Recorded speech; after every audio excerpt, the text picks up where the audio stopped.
Speaking to a lot of residents in Bridgemary, it's quite clear that there's a lot of public anger about the rapid bus transport scheme, let alone whether or not it will be effective or used by the people of Gosport, Stubbington and Hillhead.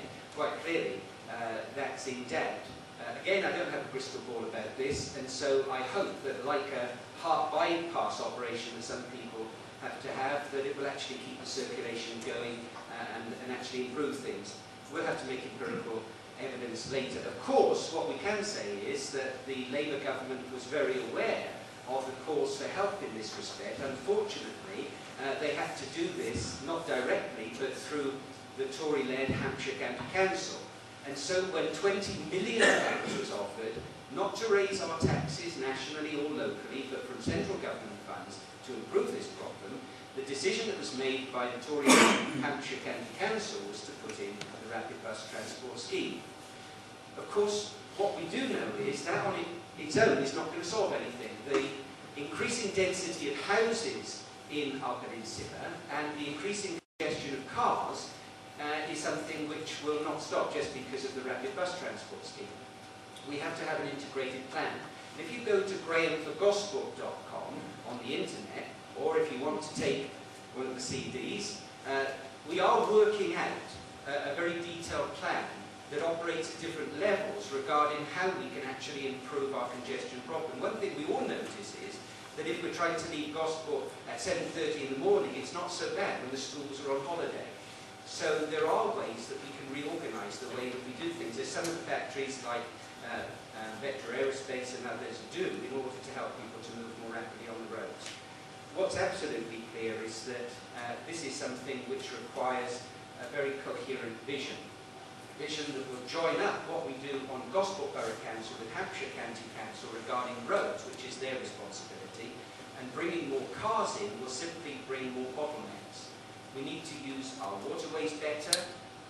Monorails are very helpful. They're not so expensive to install because they can go above existing infrastructure and move 10,000 people an hour, which actually is our problem at 7:30 in the morning going out of Gosport, or 5 o'clock in the afternoon coming in. They're also very attractive and they bring in leisure. And if we're going to regenerate our waterfront, then actually one of the things that invites people and makes people excited to come to an area is actually the form of transport that they use. Not a congested form, but a 21st century form. This can be achieved. It requires leadership.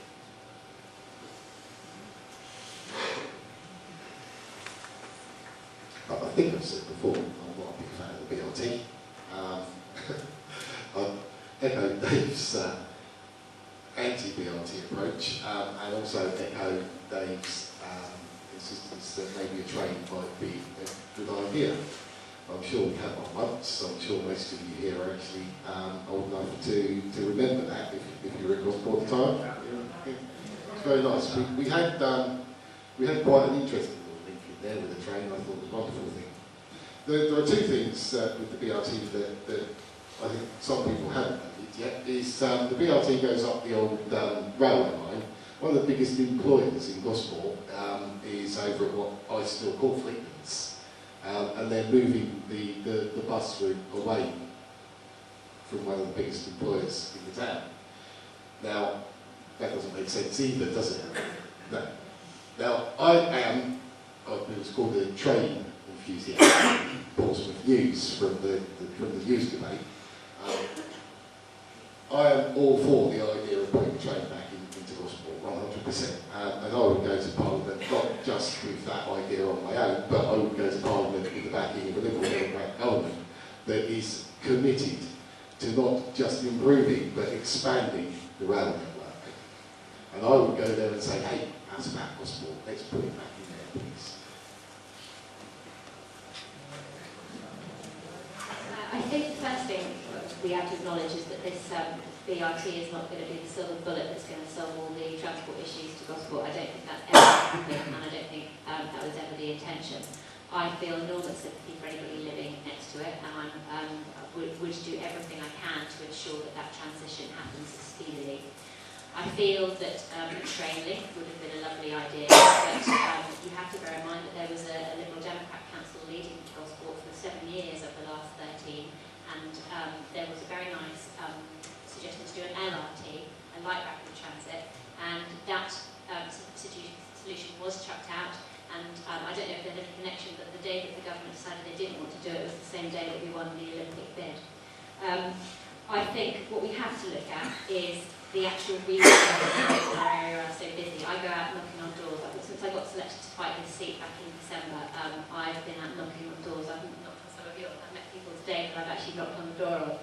I've so far knocked on, I think, 5,723 doors and spoken to the people that live there. And so I do get quite good feedback from people about who will use it, who won't use it, that sort of thing. But one of the things that comes over loud and clear is the evidence that the reason the roads are so busy is there just isn't enough employment for people that live on this peninsula. Gosport has the lowest ratio of people to jobs of anywhere in the south of England, and that means that every day 30,000 people have to drive out of this area in order to get to work, and that is absolutely disgusting, and that is why we should have more housing. At the moment, housing targets are set by central government, and that shouldn't be. Housing targets need to be set by local people in order to reflect what is actually needed on the ground, not by some whiteboard bureaucrat that has no idea what it's like down here and probably has never travelled down the A32. So we need to make sure, as the Conservatives say, that our housing numbers are set locally so we can say, no, we don't want any more. And it's all very well being an independent councillor or an independent local MP, but they do not have the teeth, they do not have the ability to get up to central government and get things done. And that is what Gosport so desperately needs. There's been no one in overall control of that council now for too long, and we really need someone who's got the strength and the ability to get things done. And the absolute number one priority for me would be to attract business, would be to attract training, would be to attract employment, would be to attract education opportunities here in this area, because that is what will help free up the cars on that road. We have to look at the long-term solutions. No one's ever going to give us millions and millions of pounds and say, go on, let's sort the road out. So we have to do everything we can to sort the road out, do everything we can if the money's available to offer bus transits, but at the end of the day we have to look at the fundamental reason of why the road is so congested, and it's because there's not enough opportunity here and there's too much housing.